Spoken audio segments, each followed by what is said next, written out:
इस सम्मानित मंच पे उपस्थित हमारे अभिभावक, माननीय केंद्रीय मंत्री आदरणीय श्री गिरिराज दाजी, हमारे अभिभावक माननीय उप मुख्यमंत्री सह प्रदेश अध्यक्ष भाजपा आदरणीय श्री सम्राट चौधरी जी, और इस सम्मानित मंच पे उपस्थित और हमारे समक्ष उपस्थित आप सभी लोगों को सबसे पहले मैं हाथ जोड़ के प्रणाम करती हूँ। आज मैं आप लोग के बीच अपनी दो माँ के लिए आई हूँ। एक वो माँ जिसने मुझे जन्म दिया है, आप सबों की एनडीए प्रत्याशी आदरणीय श्रीमती वीणा देवी जी, और दूसरी वो माँ जिसके संतान आप भी हैं, हमारी भारत माँ।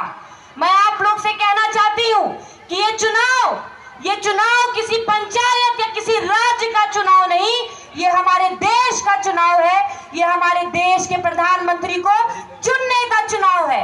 और जैसा कि हमारे देश के प्रधानमंत्री जी कहते हैं कि इस देश के 140 करोड़ लोग मोदी का परिवार है, ठीक उसी प्रकार इस वैशाली लोकसभा के सारे 19 लाख मतदाता मोदी का परिवार है, वीणा देवी का परिवार है। मैं आप लोग से कहना चाहती हूँ कि विरोधी कार्यकर्ता नहीं होते तो विरोधी कौन? विरोधी मतदाता नहीं होते, विरोधी विपक्षी के कार्यकर्ता होते हैं। और जब वो आपके बीच आएंगे तो 60 साल केंद्र में उनकी सरकार रही है, 80 और 90 के दशक में बिहार में उनकी सरकार रही है, लेकिन वो उसकी चर्चा नहीं करेंगे। वो सिर्फ लोगों को जात पात धर्म के नाम पे बांटने की कोशिश करेंगे। और जब वो आपके बीच आएंगे तो मेरा विश्वास है उनसे कहिएगा कि एक बार, सिर्फ एक बार अपने दिल पे हाथ रख के कहो, एक बार यहाँ के छोटे छोटे बच्चों के आंखों में आंख डालकर कहो, एक बार बड़े बुजुर्ग जिन्होंने जिया है 90 का दशक, उनके आंखों में आंख डालकर कहो कि मंजूर है तुम्हें 90 का दशक। इन बच्चों के भविष्य के लिए या तो विरोधी के कार्यकर्ताओं का नजर झुक जाएगा, नहीं तो उनका भी बटन क्रमांक संख्या 2 हेलीकॉप्टर छाप पे दब जाएगा।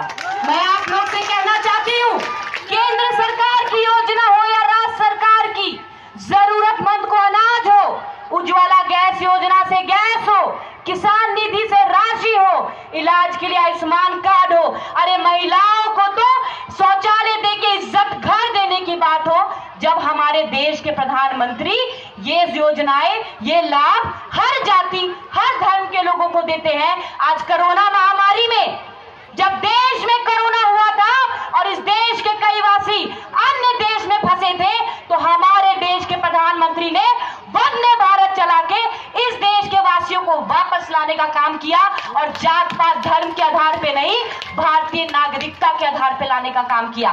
तो जब सरकार की योजनाओं में हम जात पात धर्म नहीं करते, तो फिर हम मतदाता मत देने समय जात पात धर्म की बात क्यों करें? जब बिहार के बाहर हम बिहारी कहलाते हैं और इस देश के बाहर हम भारतीय कहलाते हैं, तो इस बिहार के अंदर भी हमारा जात भी भारतीय, हमारा धर्म भी भारतीय, हमारी पहचान भी भारतीय, और हमारा मतदान भी भारत माँ के नाम होगा। मैं आप लोग से कहना चाहती हूँ, जब बांटने आए तो कहिएगा, क्यों बांटते हो तुम हमें अनजान की तरह, क्यों बांटते हो तुम हमें अनजान की तरह। हम एक होके लड़ेंगे भारत के सम्मान के लिए, भारत के संतान की तरह। जब हमारे देश के प्रधानमंत्री मन से